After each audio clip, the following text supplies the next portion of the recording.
All right, we are live, ladies and germs, and yes, we are live again on the fuel. Bit of a change that I'm making, kind of midstream here. Um, the Xfinity and truck reviews will still be given the edited treatment.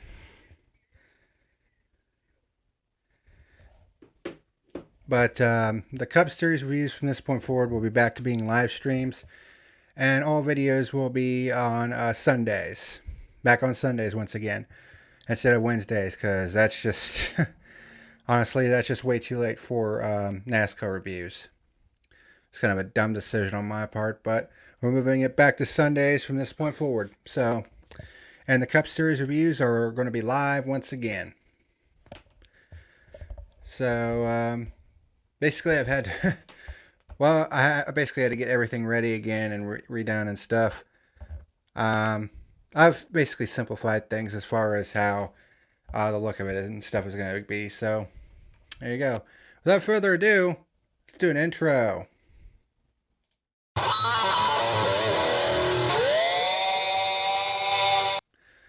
Let's try that again.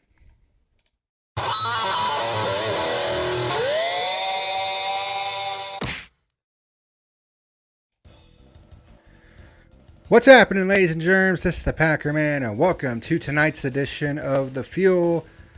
Once again, live for the Cup Series review, and you can see my new stream bar on the bottom there, which shows the logo, the episode number, the name of the episode, which is Pit Problems in Masse, which was what we saw in this race, and the logo of the race, which is the Toyota Owners 400 at the Richmond Raceway.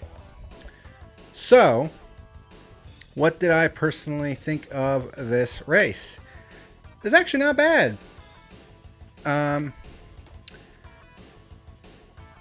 They made some changes to the short track and road course package in an effort to improve the racing for 2000 and... Hold on 1 second. For 2023. And I would say so far so good, because Circuit of the Americas was shaping up to be a classic, at least until the finish of that race. And then you had this race, which for the most part wasn't bad.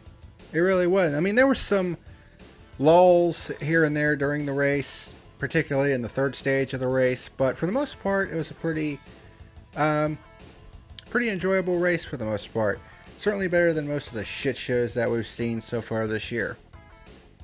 So, there's going to be no more news of the week. If there's any like really big breaking news, I'm going to have that as individual episodes from this point forward, which is probably something I probably should have had from the beginning, but you know, it is what it is. But that's going to be a thing moving forward, but it's only going to be for like really big breaking news. Kind of like Hendrick Motorsports getting their penalties overturned. Well, I shouldn't say that. Their fines and crew chief suspensions remained in place, which meant that all four of their teams were fined $100,000, and the crew chiefs of each of those cars were suspended for 4 weeks. So all of that stood because the appeals panel basically said, well, they did kind of break the rules, but also NASCAR was also kind of culpable in the fact that they weren't very good with their communication, which is probably why the points penalties were overturned. So, all four teams got 100 points back, and William Byron, Kyle Larson, and Alex Bowman all got their 100 points back, which means that Alex Bowman was once again back as the points leader officially. And NASCAR was not very happy. They put out a statement saying that they were happy that the appeals panel agreed with them that they did violate the rules, but they were not happy that their biggest deterrent to breaking the rules, which is a points penalty, was overturned. Honestly, I would have thought that the points penalty would have been at the very least reduced, but to see it completely wiped out, I mean, that's pretty crazy. I mean, the appeals panel honestly has been very lenient with people, with drivers and teams over the past year or so. There's been quite a few examples of that.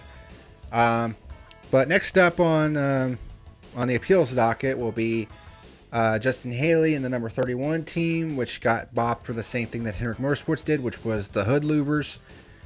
And Denny Hamlin is also going to have his appeal heard for basically admitting that he wrecked Ross Chastain at Phoenix, which he got docked 25 points. And I think he also got a fine for it too. I can't remember. But yeah, keep you abridged of that as it develops. But excuse me. You can get a drink of water here.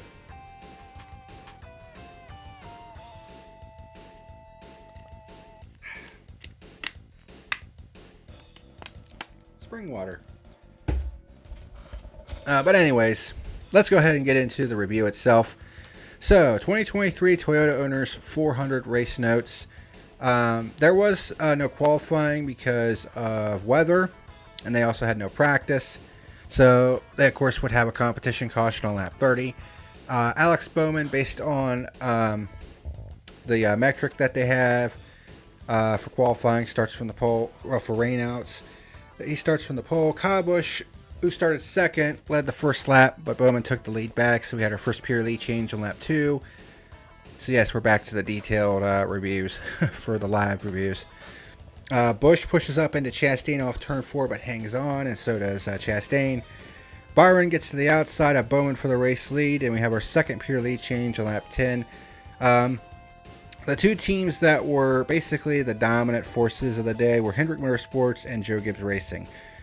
Both teams had multiple cars inside the top 10 and the top 5. In fact, at one point they had the entire top 6 locked down, and it was basically a 3v3 battle between Hendrick Motorsports and Joe Gibbs Racing, which was pretty interesting to say the least. Ricky Stenhouse was actually having a pretty good run early on. He was up to 5th on lap 27. But we have our first caution on lap 31, which was the competition caution. And Ross Chastain actually won the race off of pit road.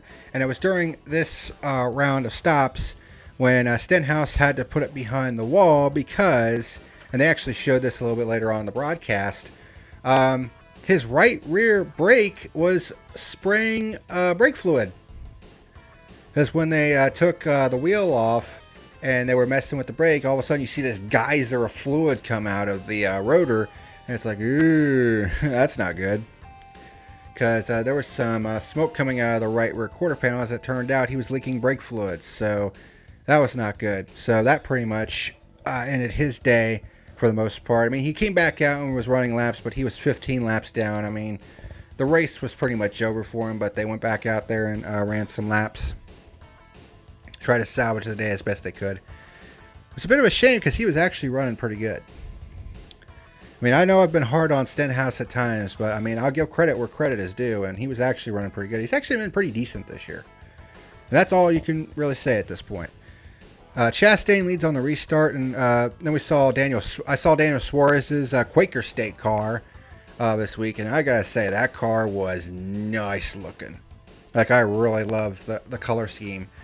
It was basically green with yellow stripes, and it also had like white inlay, and it had gold numbers. I mean, obviously, being a Green Bay Packers fan and being the fan of the green and gold, that obviously appealed to me. But even if it wasn't, that was still a nice looking car. We had our second caution on lap 46 when J.J. Yeley in the 15 car for Rick Ware gets dumped by Denny Hamlin after it appeared that Yeley kind of squeezed Hamlin in the middle of 3 wide down the front stretch. So, yeah. That definitely looked like Hamlin kind of spun him out on purpose there. Chastain leads on the restart.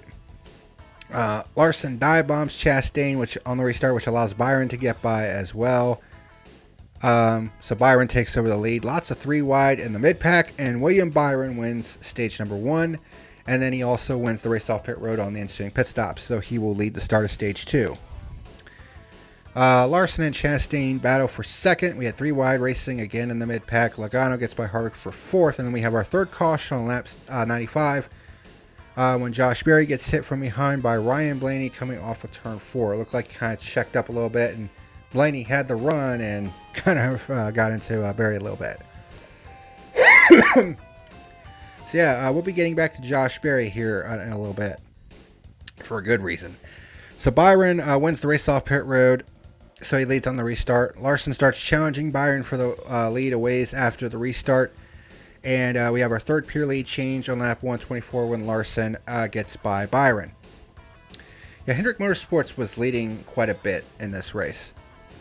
Chris Buescher pits on lap 135, kicking off green flag pit stops. They were doing cutting the stages into thirds, as well as who else was doing it? Let me see who else was doing it. Josh Berry was. Okay. So we have a battle for second heating up between Byron, Chastain, and Christopher Bell. Larson comes into the pit road from the lead, and there was actually some contact with Suarez. Larson was going out, and Suarez was coming in, so there was a little bit of contact, which did a little bit of damage to the right front, which actually hampered the handling of the 5 car a little bit. Blaney was penalized for taking equipment out of the pit box. Basically, the wedge wrench got kind of stuck in the back, and there were actually 2 pit crew guys that were trying to get it out, but they kind of got knocked to the ground as he pulled away as they were trying to get the wedge wrench out. So that's a penalty for taking equipment out of the pit box, so you had to come back and take that penalty. Larson cycles back with the lead, but Byron was just a quarter of a second back because tires meant a lot in this race. And there were a lot of pit road penalties. I mean, Hamlin, I think, got nabbed for speeding twice. There was just a lot of mistakes on pit road in this race. Buescher and Berry split the stage into thirds. They come in yet again for their second stop of the stage. Byron starts battling Larson for the lead with Bell lurking in third, and Byron makes the pass for a fourth pure lead change on lap 197. But not too far behind was Christopher Bell, who gets by Larson for second, and his teammate Martin Truex gets by Larson for third. Christopher Bell now starts challenging Byron for the lead among backmarkers, like they were in a lot of lap traffic at this point. And Christopher Bell was able to take advantage and actually went 3 wide with Byron and a lap car to get the lead for the 5th pure lead change of the day on lap 207. And Denny Hamlin was also making his presence known up in there to the front as well. So it was Hendrick versus Gibbs in the top 6 at this point. Hamlin gets by both Truex and Byron for second. He actually pitted a little bit later and had 6 lap fresher tires, and he was much quicker than all the cars in front of him, which showed how much tires really meant. Hamlin starts challenging Bell for the stage win and gets around Bell for a 6 pure lead change on lap 229, and Denny Hamlin wins stage number 2. And he also wins the race off pit road. In fact, his pit crew had a pit stop of 8.2 seconds. 4 tires and fuel in 8.2 seconds. That is insanity. So Hamlin leads the start of stage 3. Truex gets by Byron for second on lap 258. Truex had a good car, but he didn't get the finish that he wanted, and we'll talk about that in a minute. So it was clean and green from this point forward, but there wasn't really much happening in stage 3, at least at the beginning. AJ Allmendinger kicks off green flag stops on lap 289. We had the JGR cars 1, 2, 3 at this point. Truex was the first of the leaders to pit with 111 laps to go. Hamlin had all kinds of troubles on pit road. What happened was they dropped the jack, but the right front tire wasn't completely secure. The lug wasn't completely on there, so the jackman had to run back around, jack up the car, because you can't, the lug won't tighten while the tire is sitting on the ground. It has to be in the air. So he had to run back around and jack up the car, and they lost a lot of time. Truex cycles back with the lead after Hamlin's troubles, and then not too long after that, we had our 4th caution on lap 306 when Noah Gragson gets loose in turn 1 and smacks the wall hard, and that pretty much was the end of his day. Truex wins the ensuing race off pit road, and Truex leads on the restart. He was in good position, but there was a small problem. He only had 1 set of sticker tires left because he actually made a pit stop way early in the race. He was actually one of about a dozen cars that actually made an extra pit stop early in the race for a set of tires. Everyone was allotted 10 sets. It was originally going to be 9, but because practice and qualifying was rained out, NASCAR allowed them to bring that set over, so it was 10 sets for everybody. And Truex had actually burned one earlier in the race, so a caution at this point would not be a good thing. Bell gets by Bowman for fourth and then by Larson for third. Chase Briscoe kicks off green flag stops with 52 laps to go, so basically cutting the stage in half at this point. There were 7 cars that were trying to stay out long, and Byron actually leapfrogs Truex on the pit stops. Josh Berry was actually one of the cars that stayed out long, hoping for a caution.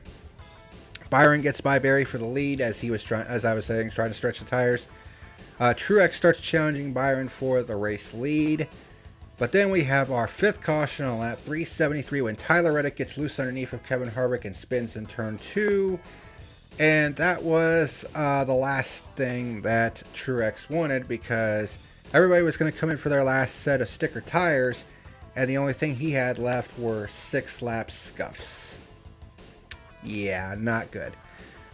And Larson wins the race off pit road, and Barry, who his crew chief, made a brilliant call to keep him out there, hoping for a caution, and it paid off, and he comes off second. So he actually had a shot to win this race here late in the going. And Hamlin gets nabbed for speeding on this pit stop, so that pretty much ruined his race as well. And then we have our 6th caution on lap 379 when Christopher Bell punts William Byron out of the way. It was in the middle of a 3 wide, and he kind of dive bombed in there, and he tried to say it was Chastain's fault, even though Chastain made a clean 3 wide move and there was no contact between them. I mean, let's be completely honest here. This blaming Chastain for everything bullshit, I mean, it's getting old. So, Bell, shut the fuck up and take blame for your bullshit, dude. Seriously. But at this point, it was like, oh, here we go again with this multiple caution bullshit at the end of these NASCAR races. Thankfully, though, this was the final one, and we actually had a decent run to end the race. Larson leads on the restart with 14 laps to go. No overtimes, thank fucking God. Chastain gets up to third, and Bell gets by Truex for fourth, and that was at this point that Truex started dropping like a rock on the 6-lap scuffs, and he actually ended up finishing 11th, which royally sucks because he was in prime position to win this race, but just got burned by a caution, and basically using up a set of tires early in the race that ended up biting them in the end.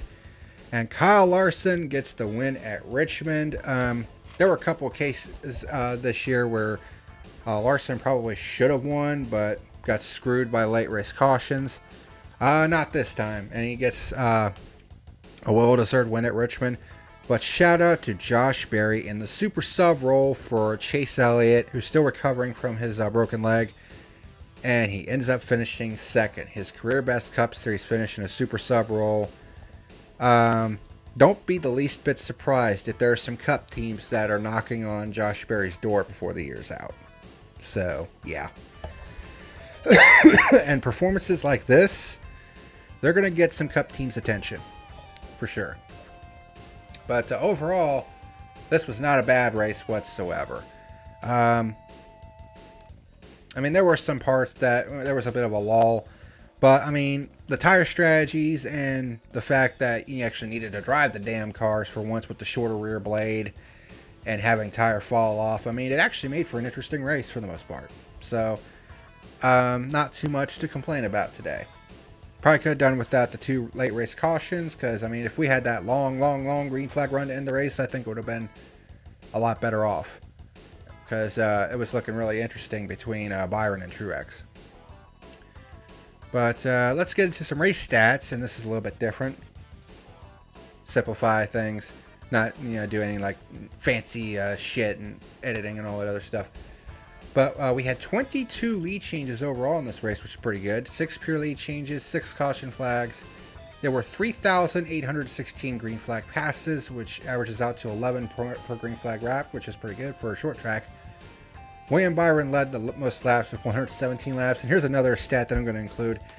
Coke Zero commercials. You know that that stupid commercial I made fun of a couple weeks back in a super short funny video?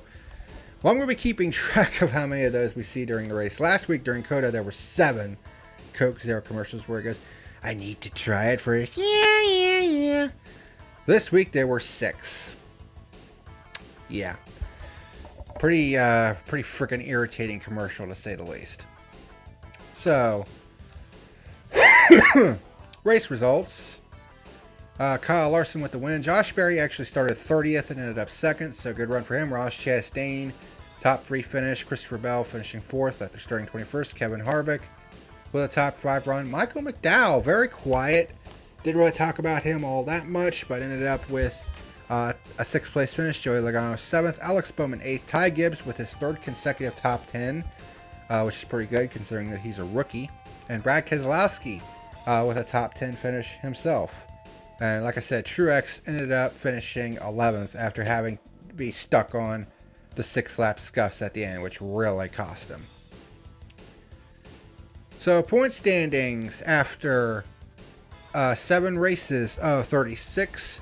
Alex Bowman leads the point standings. Of course, getting those 100 points back was huge. Ross Chastain with his 3rd place finish moves up to 2nd, just 4 points back. And you have Christopher Bell, William Byron, Kevin Harvick, Joe Logano, Kyle Larson, Kyle Busch, Denny Hamlin, and Martin Truex Jr. in the top 10. And then the rest of the top 20. Brad Keselowski, who's having a pretty solid season so far. Ryan Blaney, Tyler Reddick, who had a not-so-good day today. Austin Cindric, Chris Buescher, Ricky Stenhouse Jr., Daniel Suarez, Michael McDowell, Corey LaJoie in the top 20 in that 7 car. He's been punching well above his weight. And then Ty Gibbs rounding out the top 20. As for my final rating for the 2023 Toyota Owners 400, like I said, it was not a bad race. It actually wasn't. It was pretty enjoyable for the most part. Like I said, could have done without the 2 cautions at the end, and there were some points that were kind of boring at points. But for the most part, this was not a bad race whatsoever. So my final rating for the Toyota Owners 400 is a 6 out of 10. So slightly above average race, which, like I said, has been better than a lot of the Cup races so far this year. But that's going to do it for this edition of The Fuel. First live edition of The Fuel this year. Probably should have stuck with it at least for the Cup series. But like I said, the Xfinity and Truck series, they're going to continue to be pre-recorded, edited episodes. But The Fuel is going to be moving back to Sundays instead of Wednesdays for the remainder of the season going forward. And the Cup series will be moving back to live reviews as opposed to the pre-recorded reviews that we had the first 6th of the season. But that is going to do it for today's edition of The Fuel. Thank you very much for watching. And until next time, this is the Packerman signing out. See you later. This video is sponsored by Dubby Jitterless Energy Blend. Click on the link in the description and use the code PACKERMAN to save 10% on any order. What's happening, ladies and germs? Thank you for watching tonight's video. If you're interested in sponsoring the channel, there is a link to my Patreon down in the description box below. Otherwise, hit like and subscribe if you want to continue watching great content like you saw today. Thank you very much for watching, and until next time, this is the Packerman signing out.